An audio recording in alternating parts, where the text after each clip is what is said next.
Good evening, Luzon, Visayas, and Mindanao, together with the Presidential Communications Office. We bring you the latest, widest, and most comprehensive news coverage from the People's Television, IBC, Philippine News Agency, Philippine Information Agency, and Presidential Broadcast Service. I'm Princess Abiba Saripauda. And I'm Joe Fernandez from Radio Pilipinas. Welcome to Balitang Pambansa.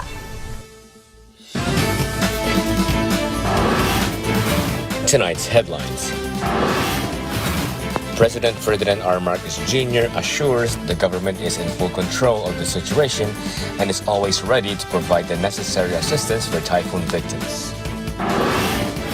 President Ferdinand R. Marcos Jr. calls on the public to reflect, visit departed loved ones, and strengthen bonds for a better spiritual life as the world commemorates the All Saints and All Souls Day. Authorities and management of cemeteries are all set for the influx of visitors who will pay respects to their dearly departed this and thus. Latest Octa research survey reveals majority of Filipinos trust and approve President Ferdinand R. Marcos Jr.'s performance in the third quarter of the year. The country has been included in the 50 economies in World Bank's Business Ready report. It is all hands on deck, a totality of government effort in dealing with Typhoon Leon, aka Kongray, that just slammed into Batanes province earlier today. And the president says the national government and local government units are closely working together in control of the disaster response. PTV's Kenneth Paciente tells us more.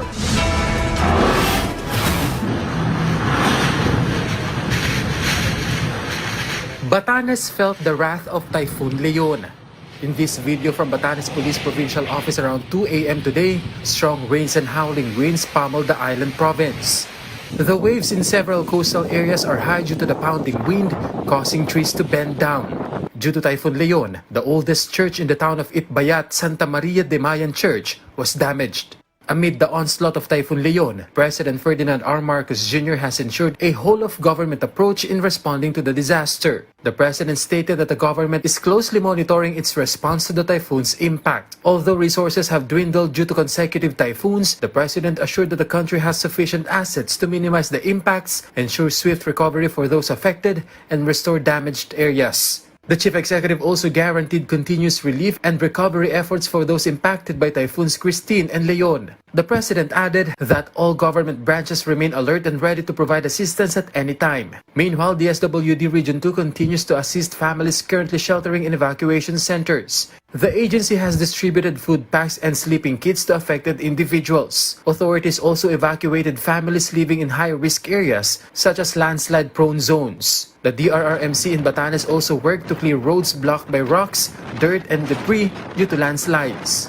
On the other hand, the government has allocated 895.658 million pesos to provide aid to those affected by Typhoons Christine and Leon. According to the NDRRMC, this allocation covers food and non-food items from DSWD, OCD, and local governments, as well as donations from various non-government organizations. From PTV, Kenneth Paciente, Balitang Pambansa. Concerned government agencies are making all the necessary adjustments to not to only respond to the devastation caused by severe tropical storm Christine, but also to address the needs of Filipinos affected by Super Typhoon Leon.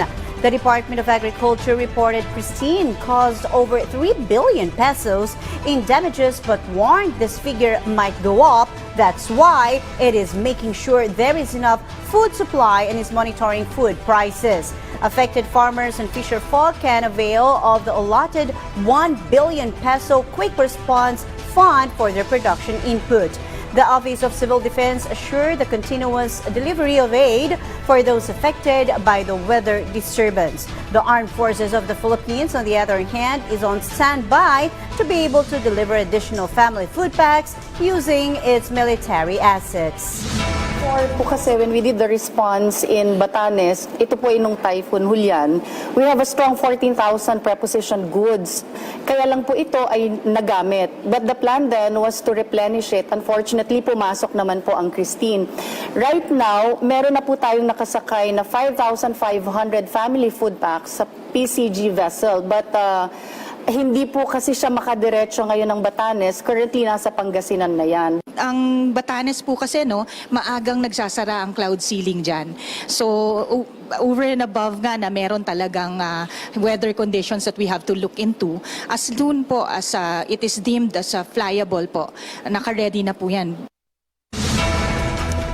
The Department of Public Works and Highways or DPWH has prepositioned manpower and equipment in Ilocos Region and Cagayan Valley to prepare for potential impacts from Super Typhoon Leon. Based on the information gathered by the PNA, DPWH Assistant Regional Director Matias Malenab stated their manpower, composed of engineers, foremen, as well as light and heavy equipment and motor vehicles, have been deployed. Meanwhile, in Region 2, Assistant Regional Director Editha Babaran said more than 43 personnel, along with 11 heavy equipment, 2 motor vehicles, and 12 light equipment are on standby.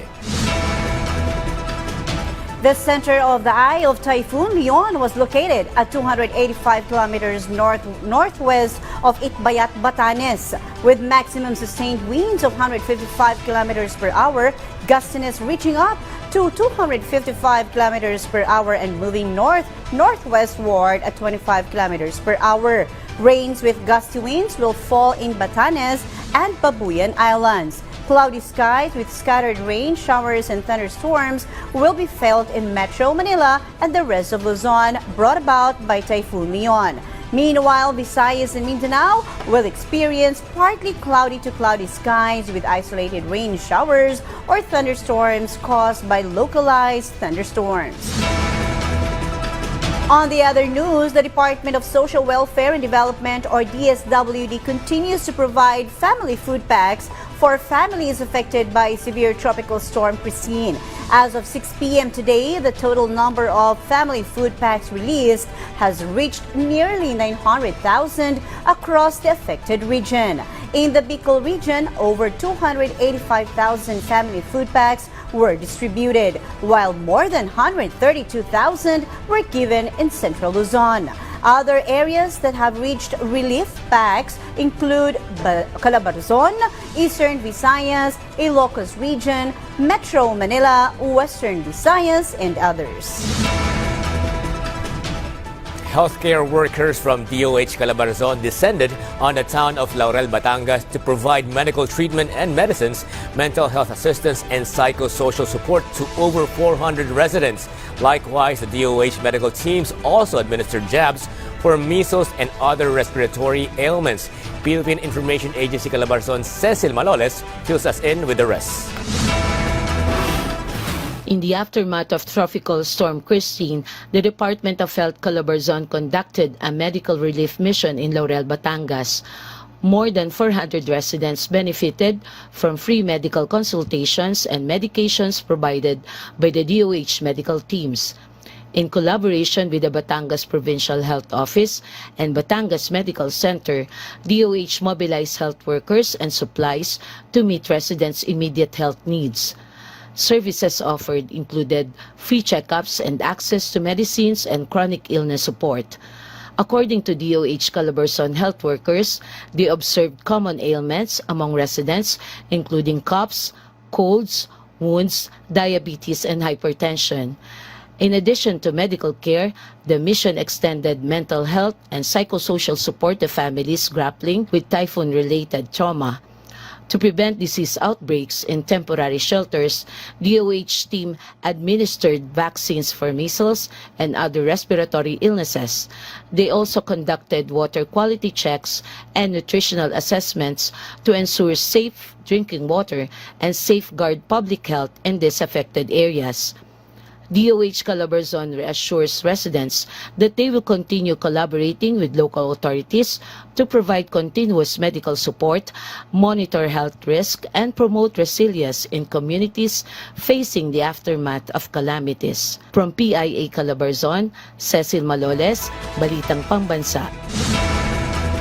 President Ferdinand R. Marcos Jr. expressed solidarity with the Filipino people in the commemoration of All Souls and All Saints Day. The chief executive said he is one with the Filipinos here and abroad who are observing Undas. The leader of the land said these occasions are the perfect opportunity to fortify the bond for the betterment of spiritual life. He also reminded Filipinos to always live with love and compassion for others. Meanwhile, better over than under, more than lacking or short hints. The Philippine National Police has beefed up its nationwide security force for the Days of the Dead celebration with over 10,000 more men and women law enforcers to field assignments. This despite the latest zero-threat pronouncement by the PNP in all bus terminals, train stations, sea and airports, memorial parks, and public places, as PTV's Ryan Lisiges provides more context in this report. The Philippine National Police or PNP has further increased its personnel deployment in anticipation of the influx of visitors to various cemeteries nationwide. As of today, nearly 32,000 officers have been deployed to crowded areas. These officers will be stationed at various cemeteries, public areas, bus terminals, seaports, airports, and other busy locations. Despite the increase in manpower, PNP spokesperson Police Brigadier General Jean Fajardo clarified not having detected any threats related to the Undas celebration thus far as of yet. The situation remains peaceful in cemeteries across the country, even as some people have already visited their departed loved ones. Ne-expect po natin na today po ay dodoble po yung bilang po ng mga magbabiyahe po at as of kanina po we were informed din po based sa monitoring natin ay nag-increase na rin po yung mga kababayan po natin na mas pinili na mas maaga pong pumunta po sa mga sementeryo. The PNP's deployment at terminals, cemeteries, and other crowded areas will last until November 4. The PNP reminds travelers with automobiles to check their vehicles' batteries, lights, oil, water, gas, engines, tires, and themselves, or the blow baguettes check-up before long trips to avoid accidents. For those heading to cemeteries, do not bring or carry with your sharp and pointed objects, as well as alcohol and flammable materials. May mga nakumpiska na rin po tayo na yung mga hindi po unauthorized po na mga gamit like po yung mga kutsilyo, yung mga other bladed and flammable materials po. Kaya paalala po natin para hindi na rin po maantala yung pagpasok nyo po sa mga sementeryo dahil nagpatupad na rin po ng ibang guidelines, yung ibang mga management po ng cemetery.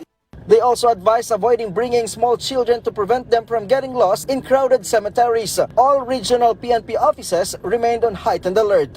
Yung mga augmentation team po natin na remains in those affected areas po to make sure po na yung pong mga police po natin nagre-render po ng relief and retrieval operations po ay hindi po sila maaalis po doon at yung pong mga augmentation po natin ay makakatulong po para naman doon po sa ibang mga police-related matters po like yung pagpapatrol po at pati na rin po yung pagbibigay ng iba pa pong public safety services doon po sa mga nasabing rehiyon. From PTV, Ryan Lisiges, Balitang Pambansa. Coming right up, vegan celebrates a spooky Halloween. Latest survey shows more Filipinos trust and approve President Ferdinand R. Marcos Jr.'s performance. Balitang Pambansa continues after some important messages. Salamat sa panahon at pagmamahal na ibinahagi ninyo sa mundo. Ngayong araw, ating gunitain ang alaala ng mga mahal nating namayapa.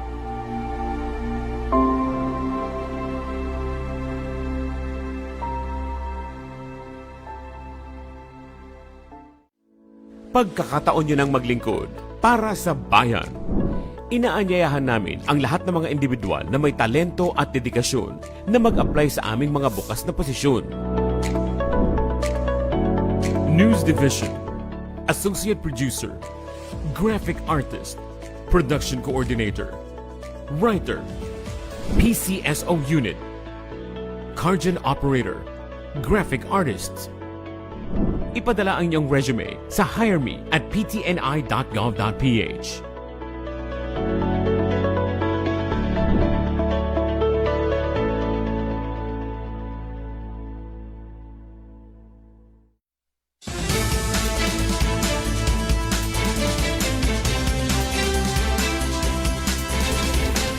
Cemeteries in Metro Manila are all set for the expected influx of visitors, with most of them anticipating record numbers of people, or at least figures higher than of that last year, to troop respective resting places starting tomorrow. PTV's Bien Manalo has more. The management of Manila South Cemetery is all set for the massive flow of visitors for tomorrow's All Saints Day solemn celebration. They are expecting more to visit this year compared to last year, which will reach more than 500,000 individuals. The Manila Police District is also ready. More than 1,000 police will be deployed to ensure security and order in the area. Po sa ating mga dadalaw pa lang, lalo-lalo na yung mga senior citizens, PWD, kumari po, pumunta na kayo ngayon, huwag na tayong sumabay bukas. It is expected close to 100,000 individuals will visit the libingan ng mga bayani this year. The Grave Services Unit Army Support Command of the Philippine Army has laid out their security protocols and has deployed 80 military personnel and police in different parts of the LMB. Although there is no confirmation yet, the President may visit his father's grave tomorrow on All Saints Day. Libingan ng mga bayani is a national shrine. Okay. So, ito rin yung opportunity ng iba nating kababayan para bisitahin at makita yung puntod ng ating ibang mga high-profile personality na nakalibing dito. Marikina City Mayor Marcy Chodoro inspected Loyola Memorial Park.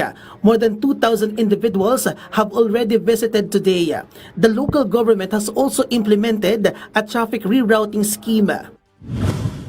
The authorities are also fully preparing for the flow of people to the cemeteries in Cebu. Cebu City Mayor Raymond Alvin Garcia inspected the public cemeteries. He ordered to ensure security and safety of the public.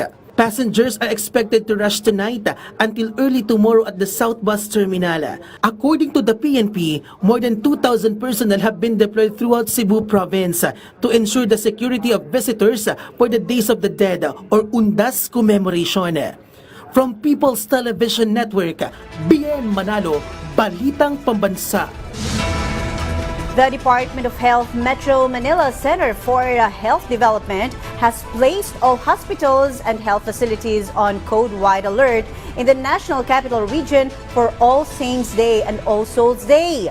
In preparation, the agency has activated its Regional Operations Center to monitor developments and has coordinated with local government units, disaster risk reduction management, in health to implement their preparedness plans and protocols. Moreover, a public health advisory was released to encourage the public to follow essential health and hygiene practices during the holiday season. The Bureau of Immigration, or BI, is preparing for a significant increase in international travelers during the Undas holiday. BI Commissioner Joel Anthony Biado expects daily departures to reach 43 to 48,000 and arrivals to reach 41 to 47,000. To manage the busy season, the BI is deploying 58 new immigration officers and sending additional staff from its main office to Ninoy Aquino International Airport, or NAIA. Rapid response team will also be activated to handle sudden increase in passenger traffic. Meanwhile, a colorful and creative parade of floats. This is the festive welcoming of the Day of the Dead in Vigan City during their annual Ranyag Twilight Festival. It has been a part of their tradition to honor the departed by lighting the way during their visit. Philippine Information Agency Ilocos Sur Ayla Villanueva has the report. Spooky and chilling. This is the theme of most gimmicks in other places during the Halloween, but here in Vigan City, it is celebrated with festivity and a lot of fun in their annual Ranyag Twilight Festival, which began this Tuesday, October 29, welcoming the All Souls and All Saints Days. One of the highlights of this festival is the Car Trunk Bazaar, open from 4 in the afternoon to 10 in the evening, featuring a variety of goods such as clothing, shoes, and kids' toys, among others. When one gets thirsty or hungry, Plaza Burgos is just next to it, where everyone's favorite foods, pancit, siomai, coffee, fruit juices, and milkshakes are available. This Wednesday, October 30, the residents lined up through the Calle Crisologo to watch the event that they always anticipate during this time of the year, the Ranyag Float Parade. It seems that it has become part of their tradition to have a festive welcoming of the Day of the Dead, as the residents, from children to the elders, arrived early to secure a good spot to watch the colorful and creative parade of floats by the participating city government departments and hotels. According to Thelma Fernando, she actually joined her grandchildren because she herself looks forward to this float parade annually. Na ragsak man dahil ti pesta ti natay ta na duti tao, duti mabuy-buya, duti taptao. Kanayo nga tinawon nga babangan dahil ti nga parada. In addition to the parade, among the events are the horror house, trick-or-treat competition, street dancing showdown, and jack-o'-lantern competition that will be held until the last day of the festival on Monday, November 4. According to the Tourism Office of the city, Ranyag Festival or Light began in 2010 to honor the departed by lighting their way during their visit on November 1 and 2. Remembering the dead doesn't always have to come with a heavy heart wrapped in sadness. Here in Vigan, there is joy in remembering the happy memories shared with their departed. From PIA Ilocos Sur, Isla Villanueva, Balitang Pambansa. President Ferdinand R. Marcos Jr. has maintained a stable trust and approval ratings for the third quarter of 2024. The Philippine News Agency reported in Octa Research latest survey, the chief executive received a 69% trust rating and a 66% approval rating. Furthermore, President Marcos Jr. earned both of his highest trust and satisfaction ratings in Balance Luzon at 78% and 74% respectively. Government's continued efforts to improve the ease of doing business, cutting red tape, and streamlining operations have not been lost in the watchful eyes of international financial institutions and credit rating agencies. Strong regulatory efforts have positioned the government for better chances at success, with only better execution or follow-through needed to predicate such frameworks. IBC's Quinzel Bocopo has more on this motivating international development that screams good business practices in the country. As the government implements economic reforms to attract even more foreign investors from all around the globe, the Philippines was chosen to be part of the 50 countries in the World Bank recently launched Business Ready Report 2024. Based on the report, the Philippines is the only lower middle income economy among top 20 countries that adopt strong regulatory framework in boosting its business climate. The report also shows that the Philippines is among countries having mix of strength and weaknesses when it comes to public services that affect its business environment. Lastly, the Philippines ranks 36th when it comes to operational efficiency. During its Ease of Doing Business convention, the Anti-Red Tape Authority says this is a good news for us. Good news in the sense na of the 50 economies in the world, we were selected by the World Bank Group as the pilot economy or country. We are strong in terms of the framework, meaning in terms of laws, regulations, we are strong because we were ranked 16th actually. It's in the implementation of those reforms that we, of course, that we somehow rated to be needing more improvement. ARTA was also quick to emphasize that measures are already in place for more improved Philippine economy. We will not stop. We are going to form technical working groups to address involving the 10 sectors, priority sectors, so that not only in terms of having a good ranking, but really driving our economy forward. Recall that a whole-of-government approach has also been crafted under the Philippine Development Plan 2023 to 2028 for an envisioned Bagong Pilipinas. With the government's continuing efforts in boosting the Philippine economy, the Anti-Red Tape Authority is confident that the country would achieve a better standing. or even at the World Bank Group's top 20 economies by 2026. From IBC 13, Quenzel Bocobo for Balitang Pambansa. The annual exodus to cemeteries in the provinces have begun for many Filipinos. PTV's Denise Osorio is at the North Luzon Expressway or NLEX to give us an update live. Good evening. Joe, as the night gets deeper, so does the gridlock here at the North Luzon Expressway get more unmanageable. We are situated right before the Balintawak Toll Plaza heading north, where most of our motorists exit Metro Manila when heading to the northern provinces. This queue of travelers stretches almost as far as the eye can see, or several kilometers into the horizon. But mind you, it is shorter now than how that was 4 hours ago. But after driving through the RFID gantries, our motorists could travel at a crawl of between 5 to 10 kilometers per hour up to the NLEX Harbor Link interchange. More areas of the whole stretch of NLEX are also already packed, such as the stretch along Libtong Maykawayan and before the Bukawe Toll Plaza. Joe, we also noticed earlier that quite a number of motorists were getting their first RFID sensors installed. When asked why they were doing this, most of them said they were driving new wheels tonight. Ngayon lang kami nagpapakabit ng RFID because brand new car na. But before, meron naman yung lumang car. Bagong bili lang yung unit namin. Kakabili lang. Motorists are expecting even more gridlock after getting through this stretch at the Balintawak Toll Plaza. Traffic, I'm expecting that. So maaga na lang kami talagang umalis just to make sure na makarating kami on time. So meron pa kaming allowance. Joe, it's beginning to drizzle here at my location and also at the NLEX Harbor Link interchange. So expect most vehicles to drive slowly or crawl on the freeway. That's the latest here at NLEX. Back to you, Joe. Thank you, Denise Osorio from PTV. Start planning your vacations for next year as Malacanang has released the list of regular and special non-working holidays for 2025. Next year's regular holidays include New Year's Day, Araw ng Kagitingan or Day of Valor, Monday, Thursday, Good Friday, Labor Day, Independence Day, National Heroes Day, Bonifacio Day, Christmas Day, and Rizal Day. Nino Aquino Day, All Saints Day, the Feast of the Immaculate Conception of Mary, and December 31 are declared as special non-working holidays. Meanwhile, the EDSA People Power Revolution anniversary on February 25 was declared a special non-working holiday. The additional special non-working holidays are Chinese New Year, Black Saturday, Christmas Eve, and the Eve of All Saints Day.